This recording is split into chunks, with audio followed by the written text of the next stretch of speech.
Les éditions Kallman Lévy présentent Négo, le podcast. À l'occasion de la parution du thriller Négo, un livre de Laurent Combalbert chez Kallman Lévy Noir. Laurent Combalbert est négociateur et écrivain. Stanislas Monville est le héros de son thriller. Ils se racontent tous les deux récits parallèles et haletants où le réel et la fiction se mélangent. 5e épisode.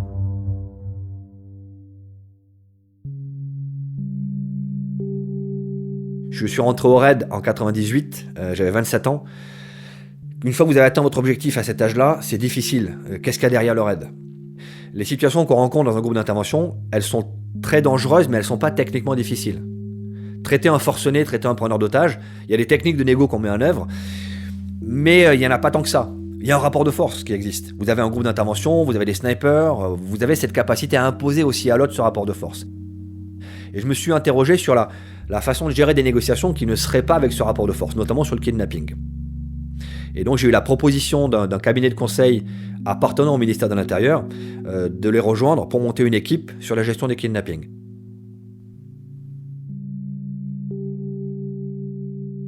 L'administration française est un beau système, mais très lourd, très pesant, avec des contraintes qui ne me convenaient pas. Mon père avait raison, j'avais une grande gueule. Et donc on m'a laissé cette chance d'aller faire autre chose ailleurs. Et puis là, oui, vous découvrez un autre univers de négociation. Vous pensez arriver, parce que vous êtes négociateur, ancien négociateur du RAID, en maîtrisant toutes les négociations de l'univers, et pas du tout.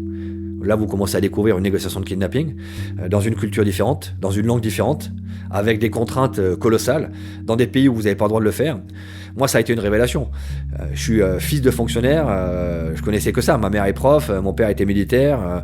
Pour moi, servir, c'était dans la fonction publique. Et là, j'ai découvert qu'on pouvait servir autrement et que c'était plus libre, que je pouvais être libre de mes actes.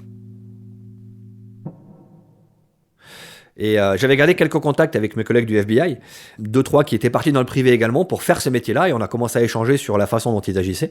Et je me suis dit, on peut peut-être faire ça, nous, je peux peut-être le faire, monter ma propre société de négociateur en étant mon propre chef. Sur un kidnapping, il faut aller vite. Je ne peux pas me permettre de passer 15 coups de fil et d'avoir 3 autorisations pour pouvoir faire le moindre geste ou le moindre pas. Après, je pense que j'ai apprécié le risque. C'était mon risque.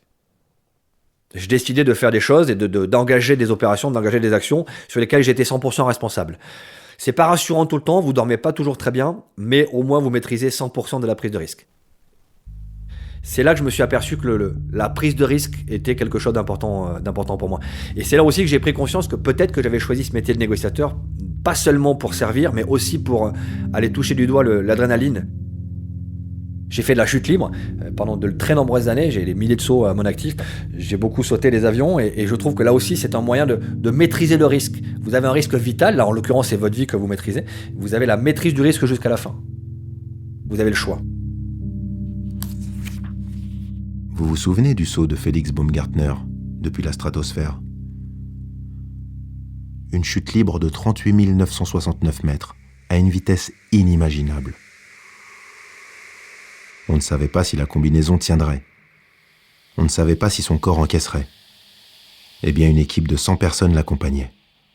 Des ingénieurs, des météorologues, des médecins.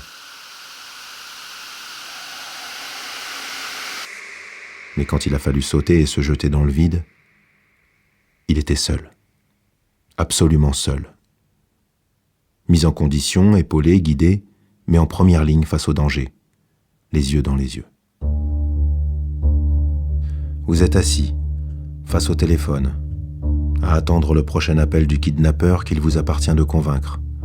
Seul, face à l'appareil pour l'instant silencieux, peut-être sous le regard d'un patron craignant pour la vie de ses employés, ou d'un père priant pour qu'on lui rende sa fille, paralysé par le stress ou les yeux bouffis par les larmes.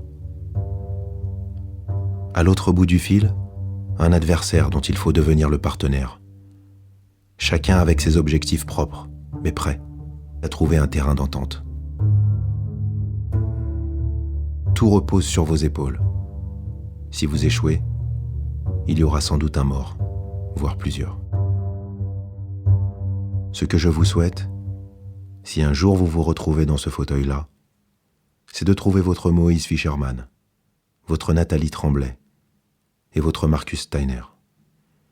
Une escouade, un commando, mieux, une équipe, soudée, liés comme les doigts d'une main. Il faudra aller les chercher là où ils sont. Dans mon cas, Israël, Québec, Autriche. Il vous faudra les convaincre et leur faire confiance. Il ne faudra plus penser à la première personne, mais à plusieurs. Vous mettre vous aussi au service d'un collectif qui vous dépasse. Ils ne seront pas avec vous dans la pièce, non. Mais l'un sera installé pas loin. Ces ordinateurs connectés à des bases de données dont vous n'aviez pas idée qu'elles existaient, et des contacts dans tous les services de renseignement de la planète. L'autre s'occupera pour vous de la famille et de l'entourage où son œil avisé, attentif aux moindres détails, vous permettra de percer des secrets de famille insondables. Le troisième sera en train de serrer des mains et de mobiliser pour vous, l'air de rien, ses réseaux dans la diplomatie. Les trois vous donneront toutes les informations dont vous avez besoin. Et si vous avez de la chance, vous ne serez presque jamais pris au dépourvu. Si vous les avez bien choisis, ils se tueront à la tâche, aussi engagés que vous-même dans votre mission. Ils iront au charbon avec vous et ne remonteront qu'avec vous. Tous les personnages du roman existent. Je les ai rencontrés. Soit j'ai négocié pour eux, soit j'ai négocié contre eux, mais tous ces gens existent. L'équipe de Stan ne s'est jamais constituée de cette façon-là, mais tous les membres de l'équipe existent vraiment et auraient pu travailler ensemble.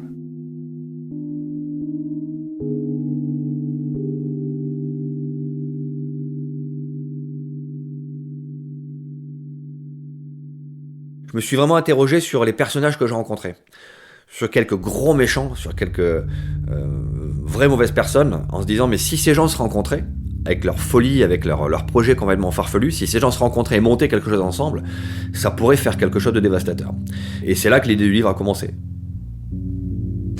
Il raconte l'histoire d'un négociateur professionnel qui s'appelle Stanislas Monville, qui a passé un petit peu de temps dans des unités spécialisées, dans les forces spéciales, avant de quitter l'administration et de monter sa propre équipe de négociateurs, et qui a l'habitude de gérer des situations de crise, des situations complexes, des négociations, des kidnappings, des extorsions, des ransomware, et qui va être sollicité par un client un peu mystérieux, qu'il imagine être scandinave, et qui va lui demander de l'aider à négocier la capacité d'action sur un territoire au Laos, un territoire qui regroupe un certain nombre d'espèces végétales et animales et qui pourrait être un conservatoire international de la biodiversité.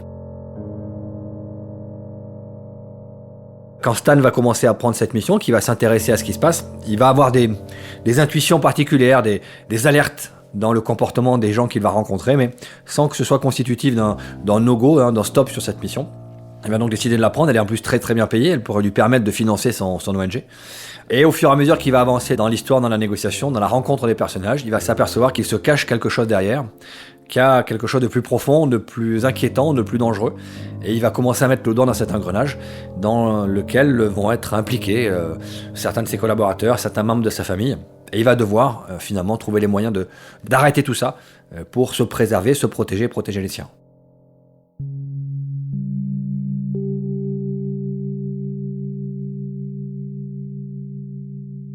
J'ai eu affaire à un dirigeant d'une organisation internationale complètement fou, complètement psychopathe, avec des idées arrêtées sur l'avenir du monde, avec des idées arrêtées sur la sélection naturelle, sur le fait que la population mondiale est beaucoup trop nombreuse et qu'il faut absolument faire quelque chose pour réduire ça.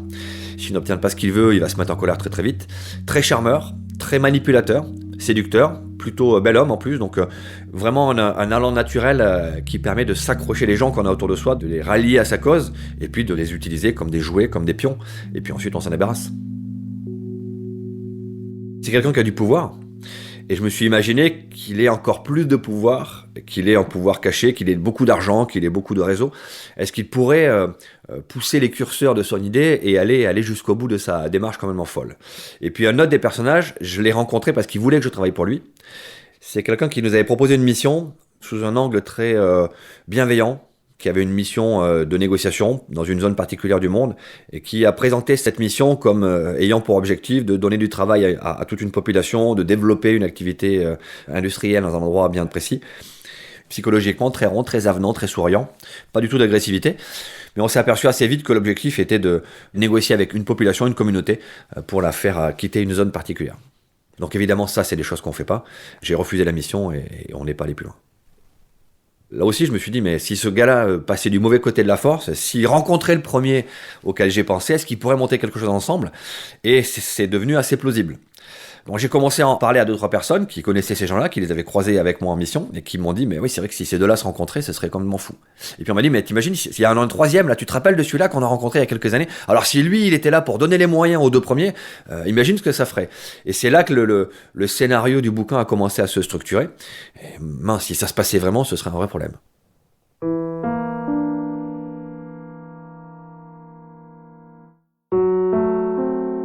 Certaines personnes pensent que tout le monde a un prix. Certaines personnes pensent qu'on peut acheter tout ce qu'on veut. Dans le roman, la somme d'argent qui est proposée à Stan pour sa mission est une somme d'argent colossale. Et on m'a fait une proposition qui était pas loin de ce montant-là. Plusieurs dizaines de millions d'euros. Pour quelque chose qui était complètement farfelu, hallucinant. Et puis surtout, après, comment vous vous regardez en face quand vous dépensez cet argent, vous savez que vous l'avez gagné en faisant n'importe quoi. Il y a 2 choses que je peux faire, c'est me regarder dans la glace quand je me rase et ne pas sursauter à 6h du matin quand l'ascenseur s'arrête à mon étage. Je sais que c'est pas pour moi.